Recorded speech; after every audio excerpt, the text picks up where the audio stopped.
Specifically fasting के दौरान कहिड़ा उहे ॿ टे स्टेप्स सां ॿुधाए सघूं था जेके ख़वातीन जो सभिनी खां वॾो छाण मुंहिंजो लॻंदो मर्दनि जो बि इहो इशू आहे त वेट कीअं घटि कजे अगरि ख़ुदा न ख़ास्ता कंहिंखे शुगर आहे कंहिंखे बीपी जो पेशेंट आहे कीअं आहे त उन्हनि तमामु फूड्स सां गॾु छो त उन ते त कंट्रोल असांजो रहंदो न आहे उन्हनि तमामु फूड्स सां गॾु कहिड़ियूं उहे योगा स्टेप्स आहिनि जेके असां ॿुधाए सघूं था। बिल्कुलु बेसिक ॿुधाईंदुसि मां एक्सरसाइज़िस कुझु जेके घर वेही जेके औरतूं नी असांजूं जेके चाहे उहे 45 प्लस नी हेठि नथी वेही सघनि ज़मीन ते कुझु चेयर ते वेही करे बेसिक 3 मां 3 ब्रीथिंग एक्सरसाइज़ साह वारियूं एक्सरसाइज़ ॿुधाईंदुसि ऐं हिकु ॿ मां नीज़ जी ऐं वेट जी बि तव्हां एक्सरसाइज़ वेही करे चेयर ते बि करे सघे थी ऐं विदाउट चेयर बि करे सघे थी मां तव्हांखे गाइड कंदुसि। सभ खां पहिरियां तव्हां एम्प्टी स्टमक हूंदा आहियो रमज़ान में त best thing is the deep breath exercise करणी आहे। तव्हां सिधा वेही करे चेयर ते वेही सघो था कंफर्टेबली चाहे तव्हां क्रास सिटिंग में वियो अलती पलती मारे जी पाण सिंधी में वेंदा आहियूं हेठि वियो या चेयर ते शर्त इहा आहे कमर सिधी हुजे तव्हां पोस्चर स्ट्रेट हुजे। पोस्चर स्ट्रेट आहे तव्हां डीप ब्रेथ कंदव फ्रॉम द नोज़ मुंहुं बंदि रखिणो आहे साह भरियो ऐं तव्हां हिनखे होल्ड कंदा 5 4 3 2 1 वरी एक्सेल स्लोली करिणो आहे। इनहेल तव्हां 3 to 5 सेकेंड लॻायो ऐं एक्सेल तव्हां अञा हिनखे 7 to 8 सेकेंड हिनखे लॻाइणा नी बिल्कुलु आहिस्ता आहिस्ता हिन एक्सरसाइज़ खे स्लो करिणो आहे। तव्हां हिनखे 3 खां 5 मिंट ताईं हिन एक्सरसाइज़ खे रिपीट करे सघो था। ॿी हिनखे डीप ब्रेथ एक्सरसाइज़ हूंदो आहे। ॿी असांजी एक्सरसाइज़ हूंदी आहे जेका तव्हां वेट जी ॻाल्हि कई ख़ासि वेट जे लाइ डायबिटिक पेशेंट्स जे लाइ ऐं डाइजेस्टिव प्रॉब्लम्स जेके नी काफ़ी बीमारियुनि में हिन में इम्पेक्ट आहे इनखे योगा जी लैंग्वेज में कपाल भाती चवंदा आहिनि basically it also brings glow to your face.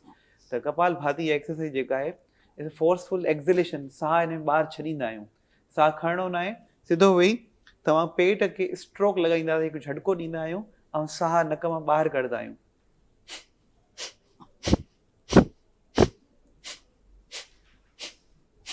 Focus मुंहिंजे बेली ते आणियो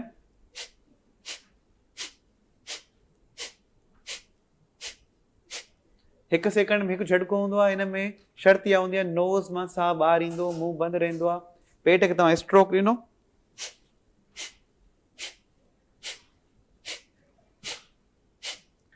हिकु मिंट में 60 टाइम्स थींदो आहे छाकाणि 60 सेकेंड्स में हिकु सेकंड में हिकु झटको ॾियणो आहे। इहे 5 मिनट्स कंदा त 300 तव्हां स्ट्रोक्स लॻंदा आहिनि। इन एक्सरसाइज़ खे असां कपाल भाती 5 मिंट शुरूआति में करे सघूं था वधाए करे तव्हां 10-15 मिंट वेही करे कंफर्टेबली चेयर ते वेही बि करे सघो था बेड बि करे सघो था। शर्त इहा एम्प्टी स्टमक हुजो। वेट लॉस लाइ कैलरी बर्न जे लाइ डाइजेस्टिव प्रॉब्लम आहे डायबिटिक लाइ तमामु वॾा हिन में फ़ाइदा आहिनि। टी एक्सरसाइज़ आहे जेको ज़हनी सुकून असांजो जुड़ियल आहे मेंटल हेल्थ जी तव्हां ॻाल्हि कई blood pressure Pakistan blood pressure ऐं डायबिटिक में तमामु हर ॿियो मरीज़ जेको 40 ईयर्स खां वधीक उमिरि जो बंदो आहे शख़्स आहे उहो सफ़र करे थो ब्लड प्रेशर जी बीमारी खां हाइपरटेंशन जी बीमारी खां उनजे लाइ बेस्ट एक्सरसाइज़ आहे जेका आहे अल्टरनेटिव नॉस्टल ब्रीथिंग योगा जी लैंग्वेज में अनुलोम विलोम या नाड़ी शोधन क्रिया बि चवनि था। उन में तव्हां राइट थम सां राइट नॉस्टल खे सॼे तरफ़ जे कन खे नक खे बंदि कंदा खॿी नास मां साह भरींदासीं इनहेल कयोसीं लेफ्ट नॉस्टल खां ऐं वरी हिनखे बंदि करे विच वारी आङुर सां ऐं सॼे तरफ़ खां एक्सेल वरी हितां इनहेल वरी ॿिए तरफ़ खां हीअ टीचर जो तरीक़ो जेको रेगुलर तव्हां कंदा उहो ही तरीक़ो आहे जीअं ग्रेविटी इहो एलिमिनेट करे सिंपल तव्हां राइट थम सां राइट नॉस्टल बंदि कई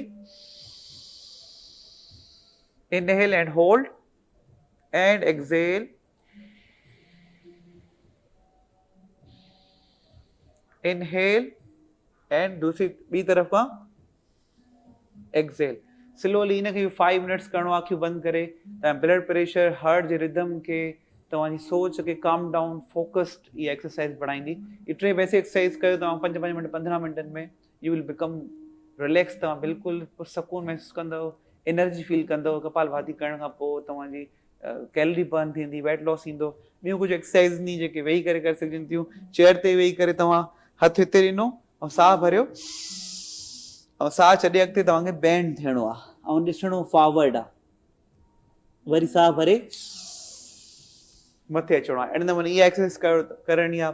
ऐं नीज़ जे लाइ मां चवंदुमि रेगुलर नीज़ जे लाइ स्ट्रेंथ लाइ छाकाणि वॉकिंग बि हिकु ॾाढो इशू आहे, जोड़नि जो ॾाढो मसइलो आहे। सिधो तव्हां टेक ॾेई वेही करे सिंपल तव्हांखे करणी आहे, इनखे चवंदा आहियूं असां स्ट्रेट लेग रेज़ एक्सरसाइज़ क्वाड्रिल, जिम जी मशीन हूंदियूं नी, विदाउट जिम जी मशीन तव्हां चेयर ते वेही क्वाड्रिल एक्सरसाइज़ होल्ड कयो, वरी इनखे हेठि, वरी हिनखे राइट लेग खे तव्हां रेस कयो ऐं पुल कयो, पंहिंजी तरफ़ छिकियो इन तरफ़ ऐं होल्ड कयो, तव्हांजो हीअ चो तरफ़ जेके घुटने जा अॻियां मसल्स नी उहे स्ट्रेंथन थी वेंदा, पावरफुल थींदा। ईअं 5 सेकेंड्स 10 दफ़ा राइट तरफ़ खां सीधे तरफ़ खां दोहराइणो आहे, 10 दफ़ा खॿे तरफ़ खां दोहराइणो आहे। इन मश्क खे क्वाड्रिल एक्सरसाइज़ चवंदा आहिनि।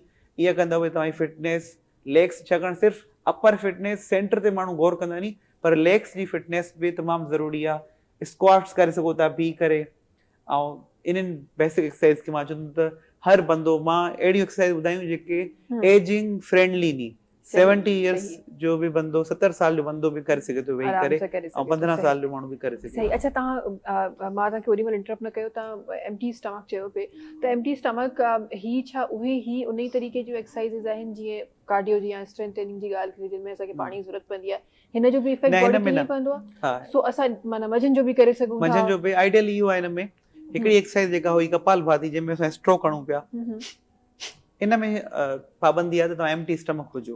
बाक़ी जेका हे कई थिए पाण, इन में तव्हां भले कलाकु थियो हुजे, कुझु खाधो आहे, तव्हां लंच कई आहे, कलाकु ॾेढ खां पोइ करे सघिजे थी। अल्टरनेटिव नॉस्ट्रल ब्रीथिंग ऐं डीप ब्रीथिंग त तव्हां केॾी महिल बि करे सघो था। डीप ब्रीथिंग जो कोई बि रूल न आहे। जेका पाण ओबेसिटी लाइ, वेट लॉस लाइ कईसीं, उन में शर्त आहे, छाकाणि पेट ते इम्पैक्ट पवंदो आहे, तव्हां खाई करे नथा करे सघो। खाई करे। ऐं इहो घणनि कलाकनि जो गैप हुजणु खपे? आइडियली 4 आवर्स जो गैप हुजे इन एक्सरसाइज करण लाइ, या मॉर्निंग में तव्हां उथिया आहियो, या रमज़ान में त फास्टिंग हूंदी, तॾहिं करे मां रमज़ान फ्रेंडली ॿुधाई त तव्हां फास्टिंग में कहिड़े वक़्तु बि करे सघिजे। ज़बरदस्ती। उहे कहिड़ा ईज़ी वर्कआउट्स आहिनि जेके रमज़ान जे हिसाब सां असां रमज़ान में करे सघूं था? रमज़ान में जीअं त अले ॾींहुं कैलरी इंटेक घटि आहे माण्हू जो, ज़ाहिर आहे हू सुबुह जो सहरी वक़्तु खाइनि था, ऐं राति जो जेका आहे अफ़्तार थिए थी उन वक़्तु खाइनि था। कुझु त उन में घणो खाइनि था।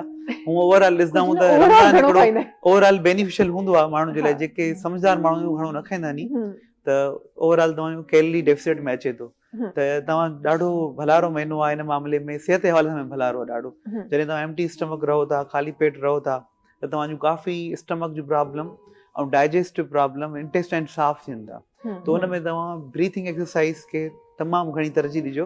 हैवी वर्कआउट नथा करे सघजनि, छाकाणि एम्प्टी स्टमक तव्हां डिहाइड्रेटेड हूंदा आहियो थोरा, त तव्हां हैवी वर्कआउट जेकॾहिं कोई करे थो, घणी जॉगिंग करे थो, मां उनखे प्रेफर न कंदुसि। हा, 10 to 15 मिनट अगेन उहो वर्कआउट जॉगिंग वारो बि करे सघे थो। उन खां पोइ स्ट्रेचिस करे, स्ट्रेचिस खां पोइ breath work, half an hour, मिसाल 1 घंटे जो वर्कआउट प्रॉपर करे सघे थो ड्यूरिंग फास्ट। मां त जेके क्लासिस वठंदो आहियां योगा जी, त असांजे रमज़ान में बि क्लासिस थींदियूं नी, मिसाल 6:30 बजे अफ़्तार थिए थी, त 5 खां 6 क्लास हूंदी आहे। त जीअं थकी बि पवंदो त अधु घंटे खां पोइ ई पाणी पीअंदो। त आइडियल टाइम हूंदो आहे तव्हां नियर जेको अफ़्तार थियण वारी आहे न, उन खां पहिरियों वर्कआउट कयो, त तव्हांखे थकावट फील न थींदी। हा, जेकॾहिं तव्हां मंझंदि जो या 10 वॻे सुबुह जो वर्कआउट कंदव, अञा 8 घंटा पिया आहिनि अफ़्तार थियण में, तव्हां पाणी तव्हांखे न मिलंदो विच में, त उहो तव्हांखे तकलीफ़ थी सघे थो।